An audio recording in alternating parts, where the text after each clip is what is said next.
Good morning or evening, everyone. And thanks to the organizer for this last-minute replacement. Sarah Dalcengio had a family problem, so I will present our common work with Matteo Poletti. So I would like to elucidate a bit this mysterious title, Schnackenberg without Schnackenberg. So a question in StatMech is to identify what is the origin of the drive or the non-equilibrium, and the tool in the continuum is given by the Helmholtz decomposition. Imagine the field of force. You can always decompose it as a conservative part here, which derives from a potential, and another part, which is in general non-unique, but fixed by the Helmholtz condition that its flux along any surface that split the systems into two parts is zero. And when this red part, this non-conservative force is zero, then the dynamics is reversible, and we can say we have equilibrium.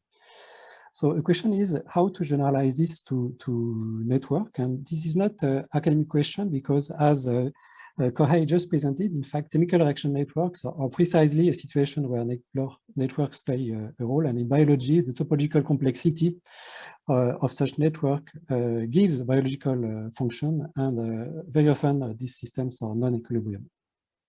So based on works by Kolmogorov and Kirchhoff, there is an influential paper by Schnackenberg who proposed a way to do that at the microscopic level, so the probabilistic level that Kohei just presented. And it's based on graph theory, and it gives a decomposition of the force into driving and non-driving parts, and it also says that chemical cycle play an important role. Problem is that it's quite impractical because for big system, the graph increases and it's very difficult to analyze in general. So to go further, let's go to the concentration level. So for each species I, there is a concentration xi now. And it obeys a rate equation that Kohei just presented. So it depends on the stoichiometric matrix S and on currents, which are the same. And these currents, they depend, they are defined for every reaction rho, and they depend on the force or the affinity A rho that tells how much every reaction is in balance. So to see how it works, let's start by a very simple case of unimolecular reactions as presented here. So between single species, the system is non-interacting, but one will learn from the geometry already something. So there is a graph representation. To every species, you associate a node, and to every reaction, an edge. And the edge tell which species transform into one and the other. So how does it work? To understand this, Schnackenberg proposed to first fix a spanning tree. So that's a tree. There is no loop. It's in blue here, and it connects every species. And the remaining edges or reactions are in red here. And the indices I will take all along this talk are alpha for the red part and gamma for the blue part, which is the spanning tree. So how does it work? Whenever one adds a red edge back, one has a cycle. And whenever one removes a blue edge from the spanning tree, one splits the system into two parts. And if one tries to reconnect these two parts, as depicted here, this defines now a conjugate object to the cycle, which is a cocycle. So the cocycle is really the blue, red, and the red edges that connect the source and the target here. So these are the tools from graph theory. How can they be used to decompose the force? So to do that, let's start by the non-conservative affinities. So imagine a loop in the system and integrate the affinity, or the chemical force along this loop as represented here. So this defines a scalar, which is a non-conservative affinity.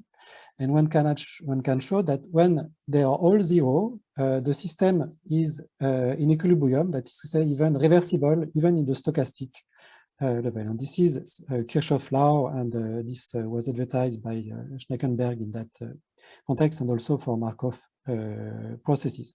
So if you want this force in the system.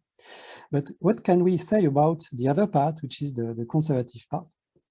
So now one can show that the cocycles, so the conjugate object, they serve as a basis for the force which are conservative. And it works as follows. If they are conservative, one imagine that one can integrate them. This is what happens in the continuum, and this is what works here also on graph. One fixes a root in the tree, and one can integrate the affinities between an arbitrary node and a root. And this is depicted by an algebraic tool here, this matrix of integration. And for instance, if one integrates the chemical affinity, one obtains the chemical potential. And we can also reconstitute the standard chemical potential, which is a notion used in chemistry, from integration of the log of the rates of the reaction themselves. So this was a short summary of Schnackenberg work, and it provides a base to decompose the affinities in conservative and non-conservative part. And one can show using algebra that there are really complete sets, that somehow every affinity can be decomposed into these two contributions. But as we have seen, this is valid only for a very simple case, which is non-interacting. So how can we do to understand a more complex system when there are interactions? So let's consider, for instance, the set of 4 reactions between 5 species. So a way to represent them is to use hypergraph, that is collection of hyperedge, and each hyperedge here is represented in a color, and it's corresponding to the reaction that it represents. And it connects the species that are involved between every reaction. For instance, the orange reaction between X4, X1, and X3 is that part here. So it's not a graph, so there is no longer any spanning tree. So how can we construct these cycles and co-cycles that help to understand the forces in the system? So this is our proposition. It's based now on algebra, and it will come back to geometry afterwards. So one can use the row-reduced echelon form of the stoichiometric matrix. So it tells that there is an invertible matrix G that, when applied on S, gives the identity with a number of degrees of freedom, which are the number of independent reactions, and a matrix T that tells how non-independent reactions depend on the independent ones. And what is quite interesting is that if the columns of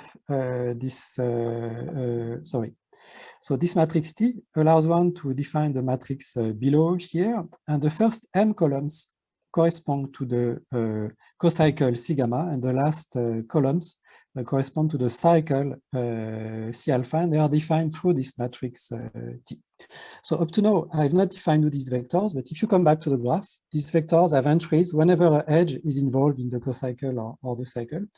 And what is interesting is that this algebraic tool gives a generalization of this. If one applies it to a graph, it gives the same result, but if one applies it to an interacting system, it gives interesting object, the cycles and these co-cycles. So how can we use them, and how can we now go from geometry to graph? So let's consider this matrix G. In fact, it's not only an algebraic tool, but it contains a lot of information. So it's decomposed as follows. It has blocks. The first columns are conservation laws.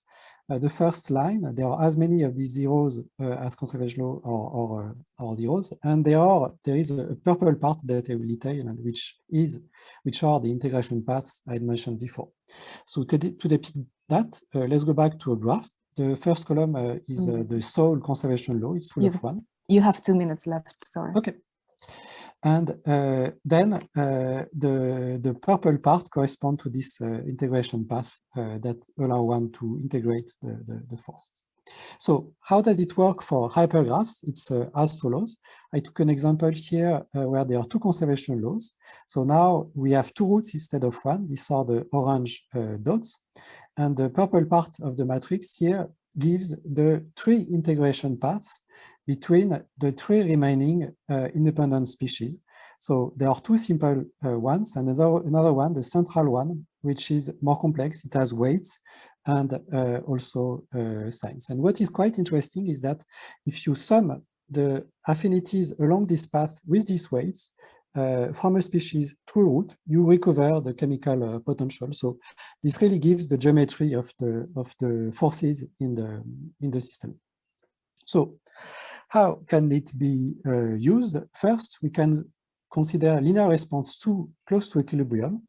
The first setting is the transient response in reversible dynamics, where one expresses the current as a function of the driving affinity through a relaxation matrix here. And a second setting is that of a steady state response due to an external drive that drives this time in non-equilibrium. And one defines again a matrix relating the non-conservative force to the steady state currents. So this matrix T allows one, in fact, to tell how these two response matrices are related. So they are represented here. They don't have the same shapes, but up to a change of basis, they take this form. And what is quite interesting is that this T matrix that defines the topology of the system allows one to show that the spectra of these two matrices are the same up to the multiplicities of zeros and ones. So this is really the equivalent of a spectral Einstein relation for this problem. And the second application, which goes beyond linear response, is to understand what happens to time scales if one suppresses a reaction little by little. So I recovered here the previous hypergraph, and there are these two situations for reaction 2 or 3 are given a very small rate. And we could think that the situation is the same, but in fact it's not, because 3 is a co-cycle, and it implies that the relaxation is very different. So I've represented here the two situations where one decreases little by little the rates of the reaction when it's killing. And in the case where the reaction kill is not a co-cycle, nothing really happens, just small changes here. While on the other hand, if a reaction that is killed is a co-cycle, then we see the emergence of a time scale that tells how the system relaxes. So to summarize, we could apply the program of Schnackenberg, but without using his population dynamics level in order to decompose affinities and currents and to get information on how the forces geometry tell about the linear response. Thank you for your attention.